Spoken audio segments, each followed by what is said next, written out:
Hello and welcome friends. লবণ এই জিনিসটি সবাই চেনেন এবং লবণ বলতে কি বোঝায় সবারই জানা। তো ভিউয়ার্স, এই লবণ কিভাবে তৈরি হয় আপনাদের কি জানা আছে? লবণ কিভাবে তৈরি হয় এই কথাটি প্রশ্ন করলে খুব কম সংখ্যক লোকই উত্তর দিতে পারবে। তো ভিউয়ার্স, চলুন জেনে নেওয়া যাক লবণ কিভাবে তৈরি হয়। রান্নাঘরে অত্যন্ত মহামূল্যবান একটি উপকরণ হলো লবণ। তরকারিতে একটু লবণ কম হলে তরকারির স্বাদ হারিয়ে যায়। তরকারি যতই ভালো উপকরণ দিয়ে রান্না করা হোক না কেন, লবণ ছাড়া এই তরকারি স্বাদ হারা। তবে জানেন কি এই উপাদান কোথা থেকে তৈরি হয়? জানি সবাই হ্যাঁ বলবেন সমুদ্রের জল থেকে তৈরি হয়। তবে আসল বানানো পদ্ধতি কয়জনই বা জানেন? তবে চলুন জেনে নেওয়া যাক লবণ বানানোর পদ্ধতি। খাবারের অন্যতম উপকরণ ছাড়াও লবণ কাপড় তৈরি ও চামড়া শিল্পের কাজে ব্যবহার করা হয়। লবণ চাষ কথাটি হয়তো এর আগে আপনারা শুনেছেন। লবণ চাষি বলা হয় তাদেরকে যারা লবণ চাষ করেন। লবণ রিফাইন ফ্যাক্টরিগুলি মূলত সমুদ্রের ধারে ফাঁকা মাঠে থাকে। সমতল জমির চারপাশ কেটে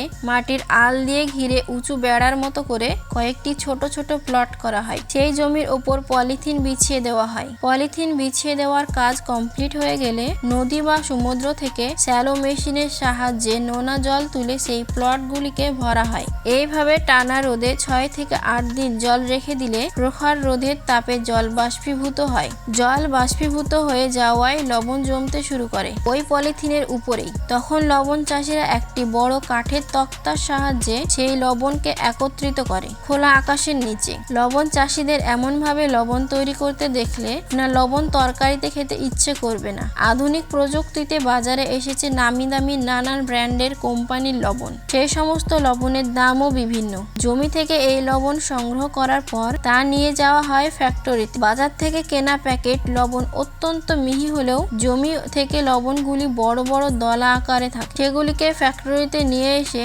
ভালোভাবে রিফাইন করে মার্কেটে সেল করা হয়। আগেকার পদ্ধতিতে লবণ চাষের সময় সরাসরি জল শুকিয়ে মাটি থেকে লবণ পাওয়া যেত, কিন্তু সেই লবণের রং হতো কালো, তাতে লেগে থাকতো মাটি আর ময়লা। সেই পদ্ধতি অত্যন্ত অস্বাস্থ্যকর ছিল। এখনকার লবণ চাষের জমি থেকে ওই দলা পাকানো লবণ ফ্যাক্টরিতে যায়। সেই মোটা মোটা লবণ মেশিনের সাহায্যে ভালোভাবে পিষে নেওয়ার পর লবণকে পরিষ্কার করার জন্য জল ও লবণ একত্রে মিশিয়ে ধুয়ে ফেলা হয়। তখন আর কোনো নোংরা আবর্জনা লেগে থাকে না। আরো একবার মেশিনের সাহায্যে লবণ থেকে জল আলাদা করে নিয়ে তাতে মেশানো হয় আয়োডিন। এই সমস্ত প্রসেসিং কমপ্লিট হওয়ার পর ভিজে লবণ মেশিনের সাহায্যে ভালোভাবে শুকিয়ে ঝুরঝুরে করা হয়। তারপর সেই মিহি লবণ কোম্পানির বিভিন্ন রকম প্যাকেটিং এর জন্য প্যাকিং মেশিনে চলে যায়। আর এইভাবেই তৈরি হয় পরিষ্কার লবণ। এই সমস্ত কাজ কমপ্লিট হয়ে যাওয়ার পর লবণগুলিকে মার্কেটে সেল করার জন্য প্যাক করা হয়। তো ভিউয়ার্স, আজকের ইন্টারেস্টিং ভিডিওটি আপনাদের কেমন লাগলো কমেন্ট বক্সে কমেন্ট করে অবশ্যই জানাবেন। আর এরকম নিত্য নতুন ভিডিও পাওয়ার জন্য